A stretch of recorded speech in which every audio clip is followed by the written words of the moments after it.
LinkedIn Live with Karen Romine. We are talking about how your intuition is your edge. Karen is one of my favorite humans. I'm delighted to bring her to this stage and to share what she knows, which is really powerful and incredible for anyone who's an executive, who's an entrepreneur, who is in the decision-making business.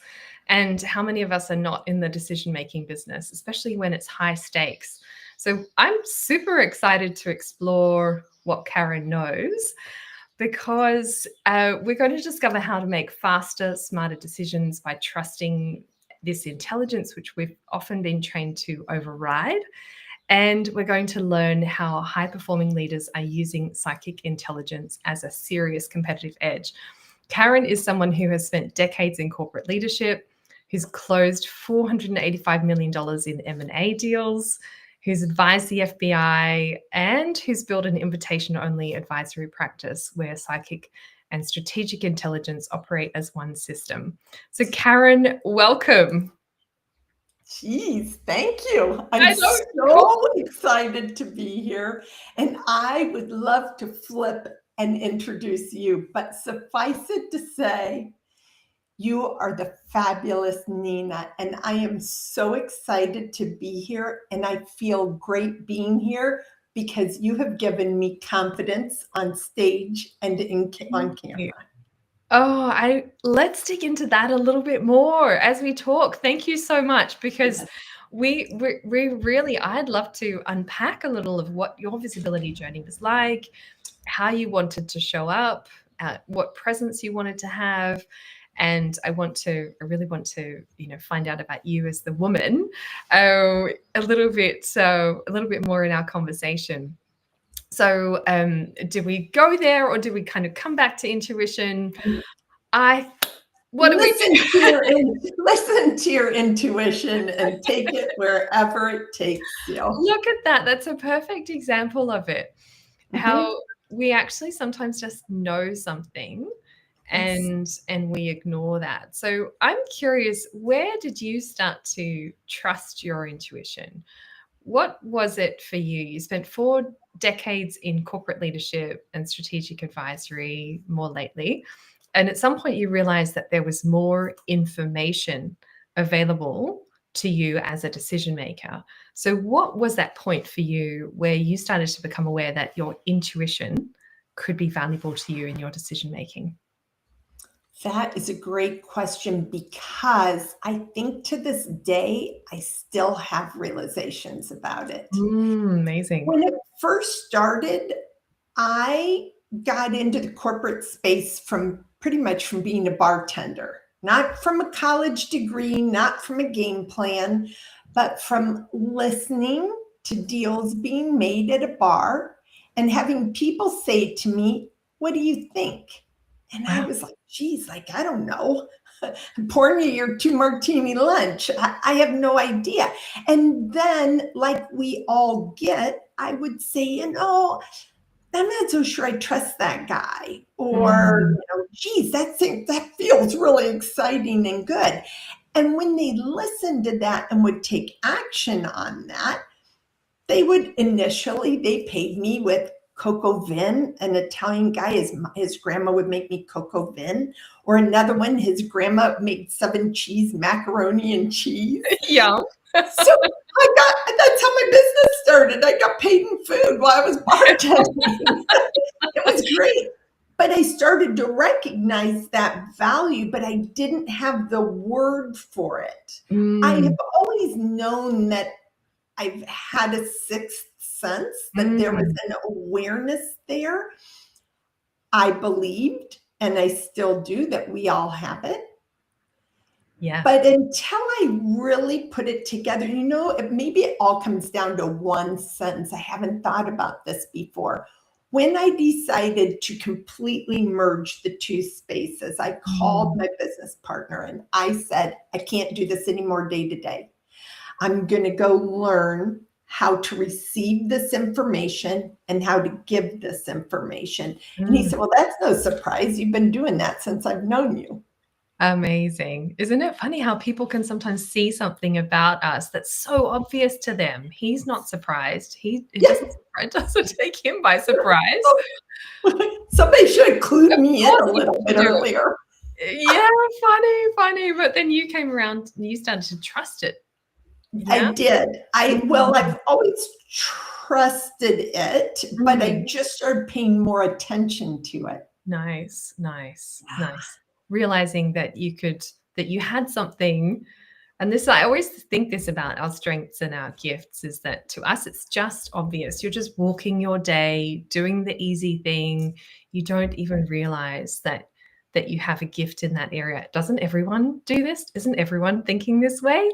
And then, you got to that point of realizing I'm paying attention now. I've got something here that's really different.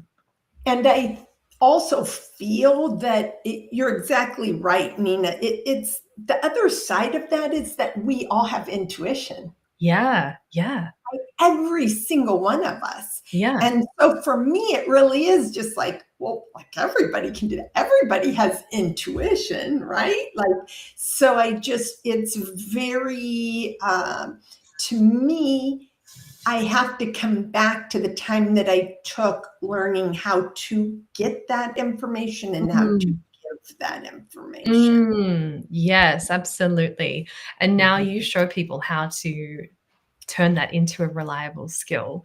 So I'm Absolutely. excited to, share with people a little bit later how they can take another step with you to do Yep. that.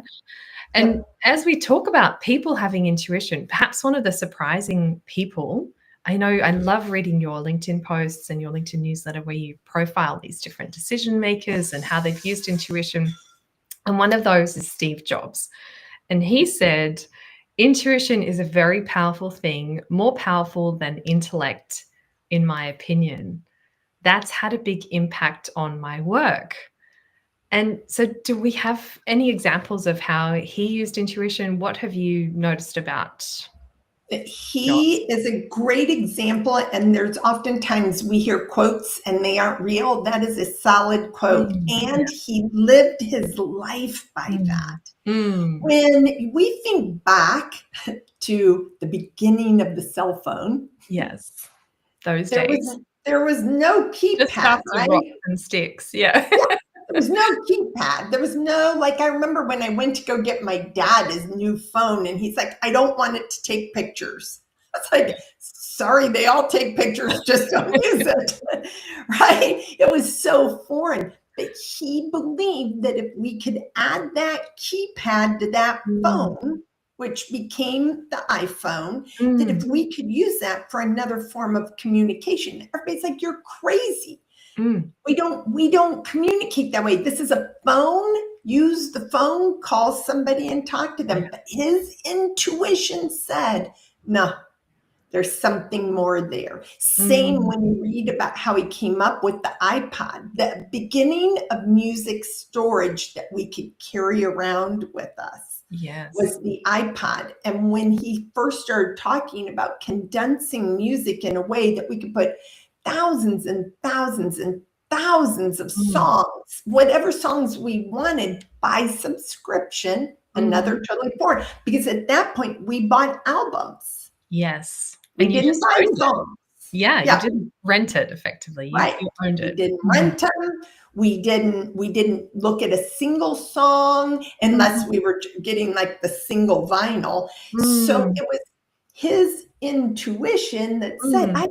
I feel like people would really flourish in this space around music or around easier capability to communicate. Yeah. Like, I believe the other one that you and I talked about on the phone the other day, and I just love her, is Sarah Blakely.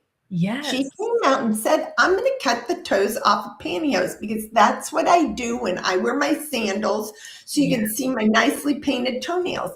Everyone said, pantyhose have toes.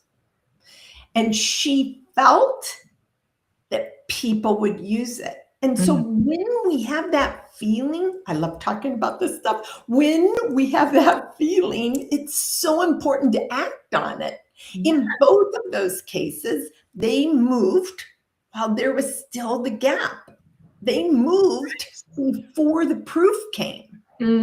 So, and look, can we unpack that a little, Karen? Because that Yes. sounds like a key to how do people start to get to a point where intuition is a reliable skill in their life. So when you talk about the feeling, that's that identifying. And you've said that that can come in a variety of different ways to different people. Yeah, it is like a muscle. Mm.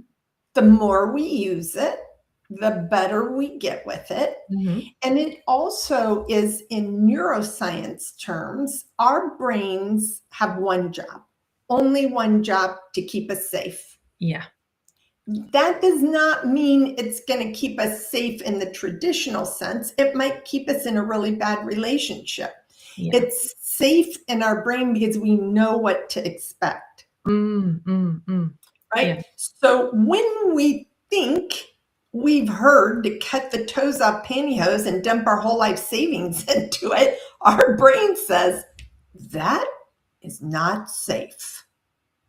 So, and can you still hear me? I'm going to say you can hear me. Oh, I seem to have lost connection. Sorry. That's all right. You're back. It was at 11:11. Yeah, good. So when we say we're going to cut the toes off of our pantyhose and go invest our entire life savings in it, our brain says, no, not safe. Don't do that. When we acknowledge to our brain that we've heard it and that it's seemingly normal for us and that we're excited about it, then our brain says, well, maybe it's safe. So it starts to let that messaging come in more regularly. It starts to open the channel, and then we're starting to pay more attention to it. So we're starting to work that muscle. So now we're like, oh, wonder where that came from. Let me think about that. Right? So it's more like riding a bike than it is like if you used to ride a bike. It's more like getting back on a bike. It's like it's always been there. Children are the best psychics because they don't know yet to not trust that voice. To question it. Yeah.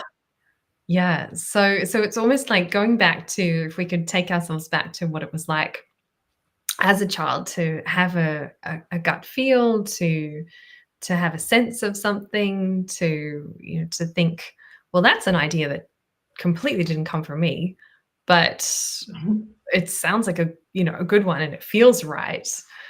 And then to go with it. Is that a good description of what that is like? Sure. I don't think as children that we're saying, well, geez, I wonder where that came from. I think we just run with this wild abandon. We're like, let's just go do that. And there's no boundary. It never crossed our mind that might not be a good idea. So we just run. Our creativity just flows because we watch kids, how they dress, which would be something very tactile for you particularly, right? Yeah. Because they're finding their own style and they're finding what's comfortable for them. And the rest of us are like, oh, you can't wear those socks with that skirt. Yeah, well, yes, you can. Yeah. So they're starting to listen to their own inner voice, what makes their heart sing. And then somebody tells them you can't wear the socks with that dress. And now they're learning, I can't listen to that voice. And so then we end up going into I think about it as left brain, right brain. We go into data, rationality, logic, and that's part of the incredible functions of our brain. And then we've got right brain, we've got the more esoteric, creative, perhaps intuitive, sits in that side. So you've talked about the contrast, if you like, or the conflict sometimes between the logic and information side of how we think and the intuitive side. And so, but both approaches are valuable. And so what's the smart way to manage that? How do we handle this difference in thinking? Are we saying that Yeah, are we saying that there'll just always be a conflict, and sometimes you just got to ignore one and go with the other? This is what I believe. I believe that we're always going to use both. I say that good leaders decide with data, right? Mm, And with the advent of AI, we can get data to support anything. yeah, yeah. Any thought And we have, it will tell you whatever you want to hear as it well. will. It will. So you can get as much data as you need. I think it's smart to have data. I would never say just 1,000,000% trust your gut. Yeah. But I would also never say only trust the data. Mm, When we make decisions, we're all going to make bad decisions at some point, right? They're going to be, or let's just call them less than great. We're all going to have a yeah. learning experience Yes. from our Yes. decision making. Yeah. When we have put ourselves in alignment with that voice, with Yeah. our intuition, our psychic intelligence, our gut feeling, whatever you want to call it, Mm, we are truly in line with like the core of our being. That's mm, where that comes from. So when the decision is off a little bit, we just only have a small amount to course correct back. mm. If we make it solely based on the data and the data says whatever it says and we just run with it, we could end up way over here. Yeah. I have made decisions where my learning experience was this is exactly where I don't want to be. And Mm, looking back at it, I realized that at any time in the process, I could have stopped and listened. mm. But I was so caught up in the data and the next step and the next step that I lost touch with it. You And just, so I just learned what it was that I absolutely didn't want to do or didn't want to be. yeah. And so I had a big course correction. Yes. It's such a good way of saying it. I've heard people describe how a plane flying on autopilot will is actually not just headed in one direction. It's always correcting. It's always course correcting in small ways. And so I guess what we're talking about is really a similar thing where we're using intuition and information, or information and intuition, to really allow us to make smaller adjustments, to not go so far off course that you go somewhere that you really wish you hadn't. Yeah, that's For powerful. sure. For sure. And if that plane dial, my husband's a pilot, so I don't know what all the technical terms are, but if that plane dial is off like 1/2 degree and you're going for the north of an island, you could overshoot the south of an island. Like you have no idea where you're going to show up. Yeah. So the more information, if you like, the more intuitive information and data-based information that we have, the better the more informed we can be. And it's that integration between the two that I know Yes. you show people how to achieve. And these are often quite high stakes decisions, aren't they? So what are some of They the I believe that every decision we make is high stakes. Mm, I yeah. really do. And whether it's going to impact us in our personal life Mhm, or our professional life. mhm. I mean, some might be as simple as my gut says don't go the same way to the grocery store, and something happens on the path that you would have possibly encountered, right? Yeah. But people that I work with are primarily coming to me for their business Yes. decisions. And Yes. then we watch the ripple effect into their personal life. It could be somebody that I'm working with that we're primarily focused on the data and Yeah. making sure that it's in their business is in alignment with their intuition. And then suddenly the message comes in, and it's happened that they were going to lose their COO. And the person that I was working with was like, no, no. And I don't want to talk about that. We're focused on this agreement and we're doing this deal. It was a deal in Australia and we're going to stay focused over there. I said, I just need plan B in place because it's going to impact this other deal when they leave. So And so very, worked on the basis that we've got a very clear understanding here. This is Very clear. I knew. My intuition said you need to tell them their COO is leaving.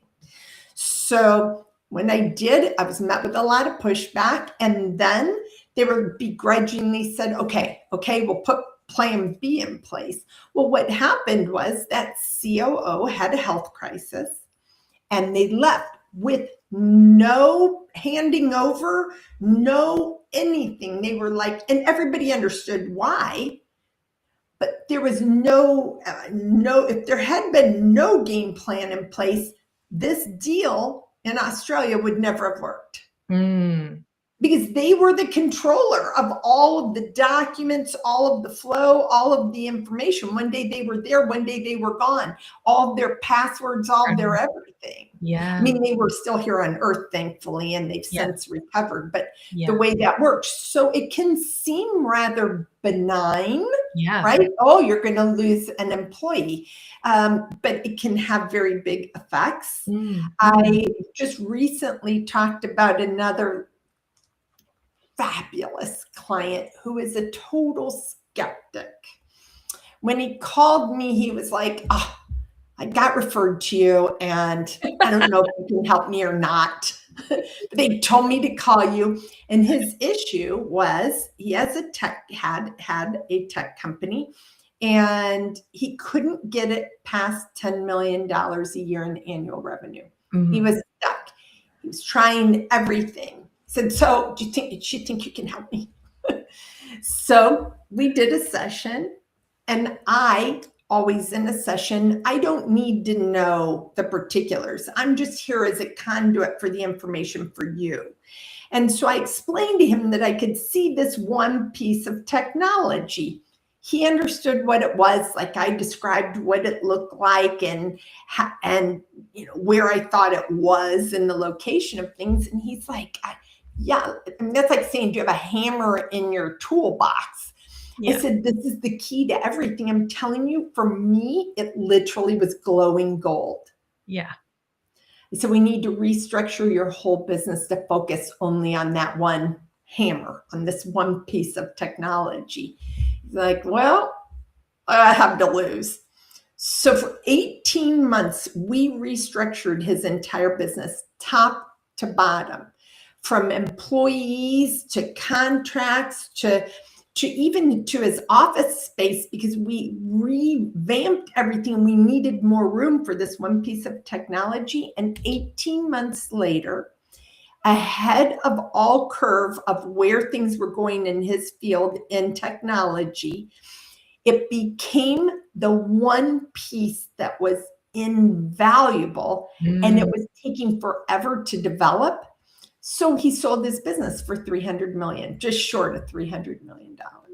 Amazing. Amazing. So it can come in and be very obvious, right? Like the dollar figure. Yeah. It can come in and we can look back and say, oh, geez, like, well, I guess a good thing I put plan B in place for that employee. But then when we think about how that would have rippled out, everything has an impact.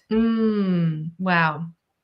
And it must be so rewarding for you to be at the center of this, what I still call a high stakes situation, where the person, and then when there's that trust there that this intuitive information is valuable, someone's willing to pivot to such a great degree, but then see an incredible benefit in their life and in their business. Must be so rewarding, Karen. I don't know if I can describe exactly the moment. Somebody else just asked me this. There's a look that people's faces do that's like, oh. And when that comes, I'm like, yes, they get it. Like it's going to happen for them, because I can give you everything I get. Yeah. If you don't want to do anything with it, that is your decision. You get to not do anything with it. This information isn't for me, it's for you. Yeah. So it's definitely an opportunity for people to do nothing and walk away. It's also an opportunity for someone who is thinking about something, but they know it sounds crazy and it's Mm. mulling around in the back of their head and they haven't told another living soul. And they get on a call with me and it's like, boom, in the first, couple of seconds, I say X. They're like, oh, how did you know? I'm like, I don't know. You know, it's your energy. It's you talking to you. But Yeah. when they get that confirmation, it moves us from skeptic to believer. And then it's, what are you going to do with it? Now it's up to you. Yeah, incredible, right? Really incredible. I've always felt like business, especially, and I think executive roles to such a similar degree really involve us as a whole person, where we are showing up in so much of ourselves. Neither of these occupations could we ever say are just 9 to 5 experiences. You are in it, boots and all, and this to me adds another layer where we're really even realizing how much more we are as humans, and how much else is going on for us that we could tap into. And you're yeah. spot on. And when you say that, like, it brings me to, like you said, like, it's everything. If this isn't taken care of, Yes. we can't feel, hear, Yes. think, know. We are going to hear our intuition. They say, oh, that gut feeling. Like, I walked into a room and I was like, oh, this is going to be a hard meeting. I've got to get ready for this, right? Or you go on a blind date and you're like, oh, I don't think so. Or maybe you're like, I'm all in, and before anyone said a word. If your gut isn't working, if that information, that's the hub, that's where it starts, right? So you have to take care of this. And when we're in high stress situations, when we're entrepreneurs and people are dependent on us and we're trying to get our businesses running, when we work for corporations and everybody's asking everything of us, if this isn't working, it's hard. Yeah, it can be so hard. That gives me a little door to walk through to talk about presence and this idea that we turn up when we speak on stage, for example, when we're visible in a forum like this, when we're in front of people giving a town hall, when we're in front of the media, how we feel in our presence is something I think you and I know is palpable to our audience, and at the same time it's something that serves us ourselves. What has been your presence journey? What have you wanted to my presence journey has been really interesting. I'm very introverted, and I really didn't want to be seen.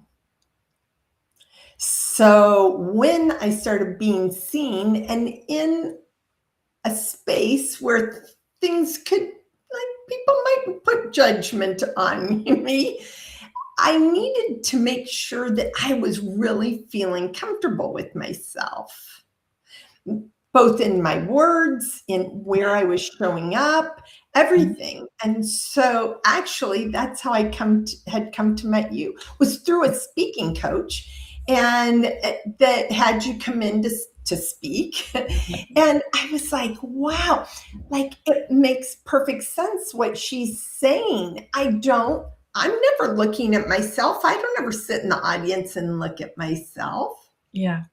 So making sure, as it's particularly in the entrepreneurial space, that we're our brand. Yeah, we are.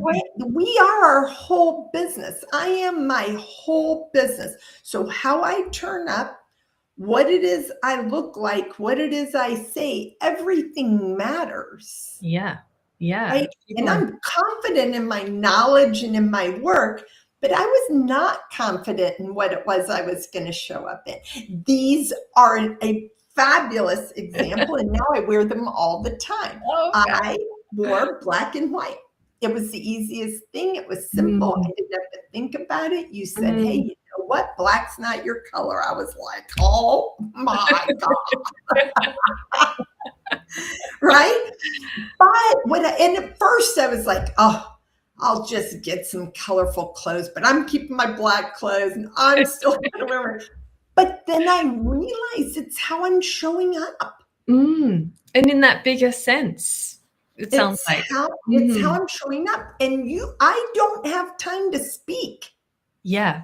Yeah. People glance at you, and in those first couple of seconds, people are, I'm in or I'm out. Yeah, exactly. They've made a decision even before conscious thought kicks in. It's literally up to 150 milliseconds. And that also can impact our intuition, right? So like our intuition has to override. Sometimes we make judgment. That can be a tricky thing. Like, am I making judgment, or is my gut telling me she's good or she's no good?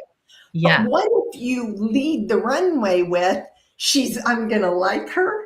Yeah. What if I do that to open up then your intuition, to get you to the next level, to get you already running down the runway, right? Yes. So I don't have that luxury with anything other than this. Yeah, then how people see you in that first glimpse. And how do you feel that I know as part of what we did, you I would say there was one, I'm not going to say all of your keywords, but there was one keyword that really stood out that I had, often I've never had that combination of keywords. Like all of my clients have got their own unique words. And we really, did the process and arrived at something that you felt really resonated with you. And yeah, is there which of those keywords? And you're so much more than don't wear black. Right? It's the style, it's the look, it's the presence, it's the energy that we breathe into a room. Yeah. So when we first started, you were asking me a million questions. I was like, just tell me what to wear. I'll show up in it. Right? But that wouldn't have worked because it wouldn't have been my style. Yeah. It was so beautiful. I wouldn't have felt confident when I walked. I recently spoke at an event in LA. And when I walked out on the stage, I was like, I didn't even think about it. Normally I'm walking out and I'm like, I'm conscious of my shoes or the length of my pants or I wonder does this make my butt look big? Right? Like things. And I just walked out there and everybody said, like, you own the stage. Well, that's because I felt so good energetically, and I'm an energetic being, as is every single person that's watching this. So if you're a man or you're a woman, if you're a child, whatever that is, this is so important. Your 3-year-old just said that they like my glasses. Yeah. Look, I'm telling you, I was like, oh, well, I'll get them. I'll see what it's like. And I put them on I got them because I knew you got me. I knew you understood Karen, and I knew you understood where it was I wanted to go. I put these on. I feel like they're like Batman to me. Yeah. They're fuzzy. They're power glasses. They are. They are so, and they're so, to me, I really feel you when I see them, because we did this discovery and putting words around it, and it was a co-creative process. So I knew that I wasn't putting any of my preconceptions on, this is what you should be wearing. We talk about color, we talk about body shape, but it's that, like you say, the you that's showing up that you're going to feel really connected to, really powerful when you step onto a stage. And that is connecting into who we are. It's the same work that I do is the same work that you do. It's so important when we put everything together. When we have everything together, our life is so much easier. So I don't have to think about it anymore. Like, I know it's in my closet. It's going to make me feel just fine. Just dang fine. Which is awesome. It's just such a treat to know, and like just to see your smile as you talk about what's in your closet. That brings me so much joy. And Look, not a plan because I was just shopping. and you just happen to have them. I was just shopping, so I had this out. I was like on my computer, on my online. Is this the right color of blue? Yeah, Um, so but neat. the other thing that I love, and it works the same for you as it does for me, we can work with anybody, anywhere.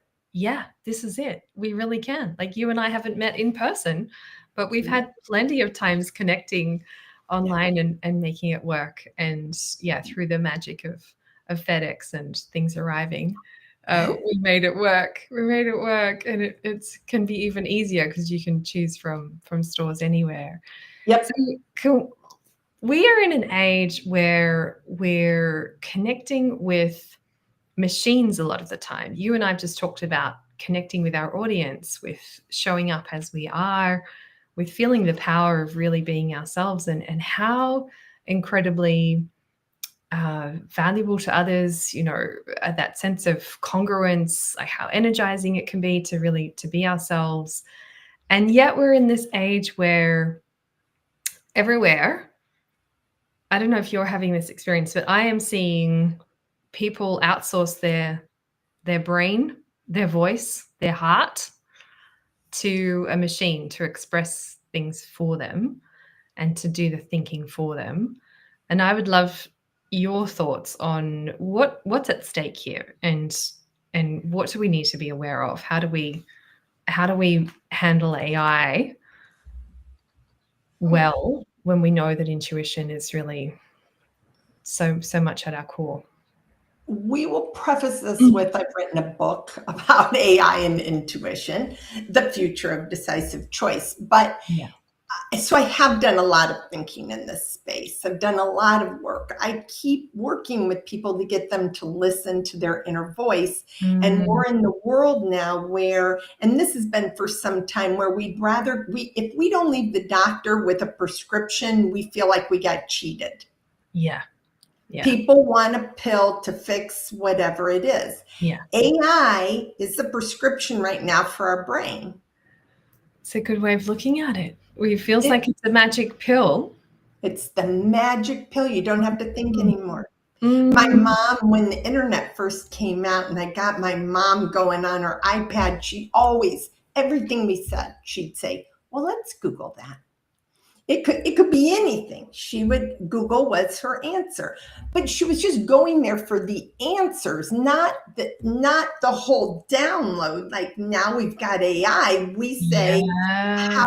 how far is it from here to New Zealand? And like they help us build the whole plane and put the whole thing together, and then they send out all the emails for you saying we're coming, and like it does everything for us. So I believe AI is here to stay.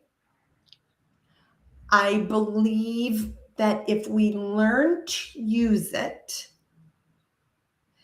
and I mean just literally learn to use it, it's imperative. I think it's the new literacy. I think if we aren't learning about AI, we're hurting ourselves. Yeah. And I also believe that we need to learn to use it responsibly. So for the past, I don't know, quite a few years, I've been in an AI mastermind. And one of the first things they taught us was about the balance. Their concept was you give 10% to AI. This has been years ago. You give 10% to AI. So you dump into AI what it is you want, what your goal is, what your questions are, where you want to end up. Then you let AI work for 80%, do all the heavy lifting, figure it all out. And then when it spits it all out, you put 10% back in to make it yours. Yeah. I don't think we can do it with 10% back in. That's ours.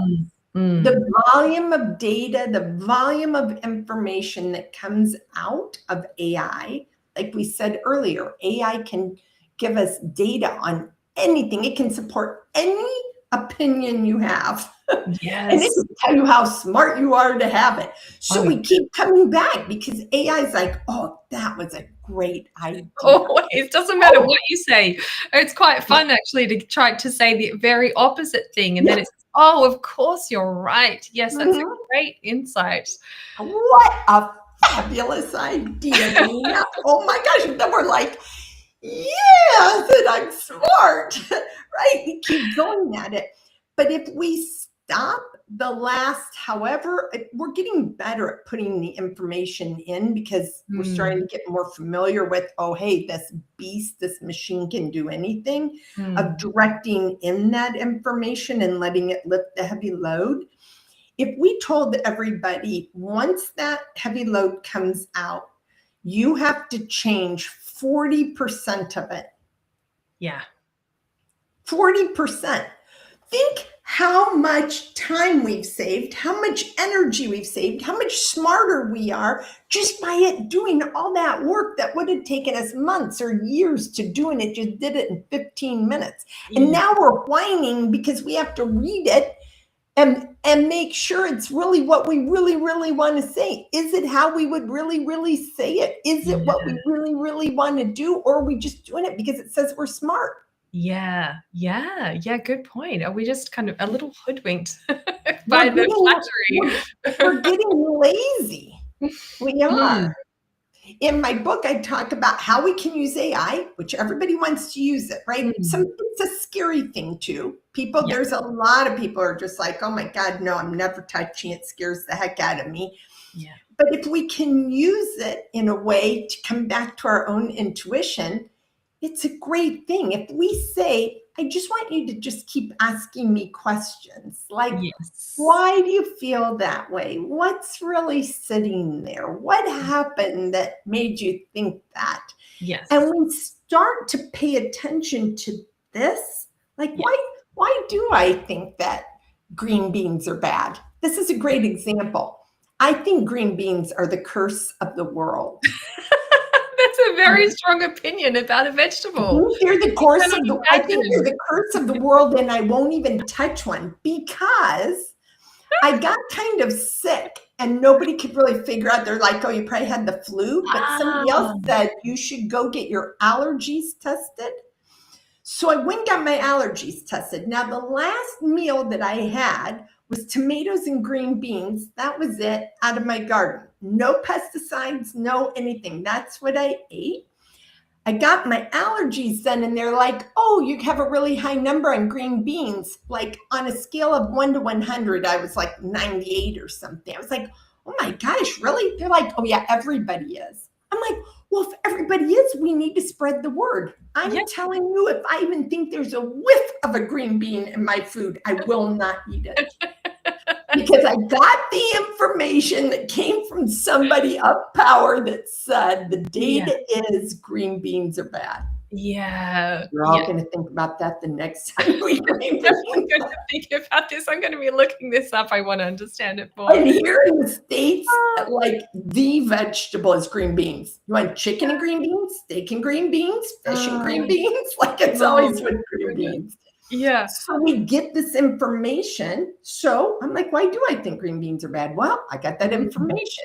Well, how did that information impact you? Well, it's a person of authority. Oh, so if somebody of authority gave you some information, you view it differently. You don't form your own opinion. Right?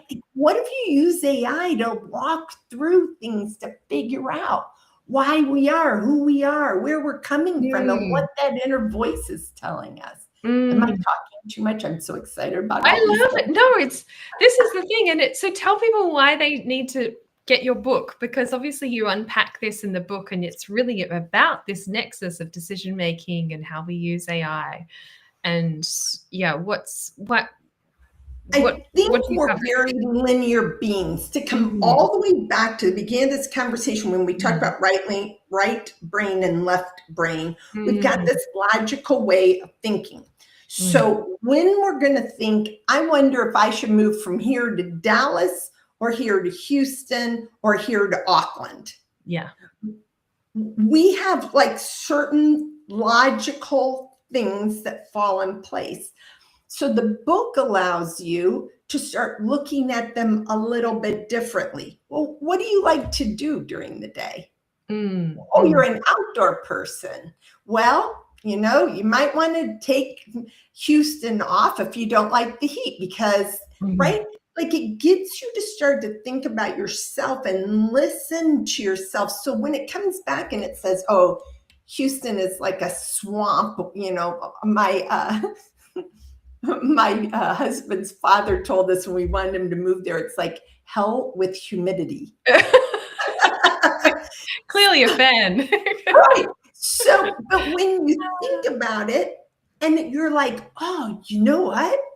Like I really don't like humidity, or I really want to be able to hike. That's how I want to spend my last chapters in my life, or whatever that is. Yeah. It makes you start to listen. It's all prompts. It addresses things from business to personal life, from relationships to health, to not dissecting or whatever around the health things, but like what does make you feel better? Like really, what makes you feel better? Nice. Yeah. So instead, bringing it back to the human at the center. With the data. Yeah, that's so good. That's so good. And I think, I'm sure you would have some thoughts and some ideas around how to cut through the noise that we get from AI as well. That there's, like we were saying, it can tell you can take that position, it can take this position, it can take this position, and all of them are right, and all of them have evidence around them. And that creates a bit of noise. And then there's noise often in what we get, because you've kind of got to go through the bits that you think, what would I actually say? So yeah, I'm sure you've got some thoughts on that as well. How to cut through the noise. It's our static. It's always running. It's just that. Yeah. There's something always there. If it's AI, if it's noise to cover up our intuition, if it's, somebody told me when I was 2 that I looked terrible in orange, right? That's just noise. Yes. That's all that is. Noise. Yeah. So I think that it's easier the older that we get, and it's also the harder the older we get. We've got more noise that we drag around with us. Yeah. We've got baggage. We've got stuff that our brain says, whoa, that's not safe, or that's not a great idea, right? And when we're in that window of 0 to 7, when we get that noise, our brain is not developed to say, hey, you know what? Let's rationalize that. That's not really exactly right. Oh, no, our brain says that's absolute fact. Yeah. I just was with somebody in another group, and their uncle teasingly said to them, boy, are you going to be a heartbreaker when you grow up? Right, cute little girl, boy, are you going to be a heartbreaker? Meaning it probably, as a compliment. Absolutely. But what she knows as a child is heartbreak. So now she knows she's destined to have heartbreak and to break other people's hearts, right? So it's just noise that we have to get through. If we can slow down the noise enough to hear our intuition, to hear our best next steps with AI, to hear, to feel, like to feel. That's a great example. Like, how do I feel when I walk on the stage? How do I feel when I end a relationship or start a relationship in business or personal? Clearing through that clutter is priceless. And we can use AI as a tool to help us do that. And I think that's a really beautiful and powerful way to use it. Yeah, thank you for that insight, Karen. That's just absolutely gold. Now, I'd love you to share about Black Table Council, where you're taking intuition and turning it into a reliable skill for executives and entrepreneurs. What's one reason why people might want to check that out? The link is in the comments on this event post. The biggest reason is because you, no matter who you are, want to make better decisions. Better decisions, both in alignment with yourself by making them faster ahead of when the proof comes in. It's a very small group intentionally. I never take more than 15. And it's all about trying to figure out how you, Nina, me, Karen, how each one of us individually receives our information and then what to do with that information. So good. So good. So people become practiced at hearing those intuitive signals and then knowing what to do with them and getting to that point where it becomes a reliable skill, which I think is amazing. And I just love the combination that you bring of this strategic corporate role with intuition and, the really whole person approach. And incidentally, we talked about Sarah Blakely before, and I think that she has talked about feeling that her mission, her calling in life, if you like, was to balance, and I don't want to misquote her, but it's along the lines of bringing more of the feminine to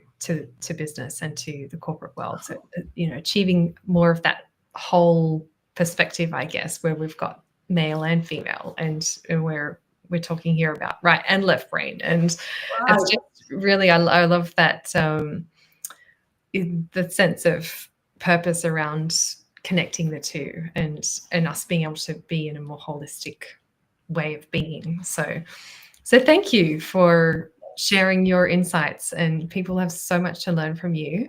Do you have any final thoughts or words for people who are considering how intuition could be their edge? I would say, let me just share one simple tip, a way to do one simple thing that would help you to break the loop to hear your own intuition better. Aside from the simple word or words to remind yourself that you are intuitive. So if you don't believe you're intuitive, you have to start there. I am an intuitive human, because you are, because everybody is. When we're in fight or flight, and we stay in that space in the entrepreneurial world, in the corporate world, in our family world, we're trying to get dinner on the table, get the kids to school, who's got to go to the doctor, when am I ever going to take time for myself, right? It's everywhere. When we're in that space, our body and our brain only know one thing. That is, a lion is chasing us. There is no a little stressed. Right? It's been into us from the beginning of time. Stress is only one stress. That's high stress. So to break that means it stops the noise, even if it's just for a second. And I have a million tips and tricks, but this one's quick and easy. And it's called the box breath. And it's very intentional. Nice. And all you do, and everybody that's watching this, we're going to do it together just to get to that space. I just want you to inhale as I count to 4. Then we're going to hold as I count to 4. Then we're going to exhale as I count to 4. And then we're going to repeat. And we won't keep repeating, but if you do it 4 times, it's like the magic number. But everybody just inhale for a second. Inhale, 2, 3, 4, hold. 2, 3, 4. Exhale, 2, 3, 4. Hold. 2, 3, 4. What we're doing right now is we're impacting our whole nervous system, our vagus nerve, our brain, our everything. And it's just giving us pause. It's like, oh, they're thinking, they're breathing. You're taking a little bit of a deeper breath because your brain's like, ooh, we have to hold our breath. So we aren't breathing up high in our chest. We're oxygenating our body. And when we put ourselves in that place, which you might now feel just the hint of relaxation that came in. So good. So you do that and you think about everything in 4s, and then you do that whole system 4 times.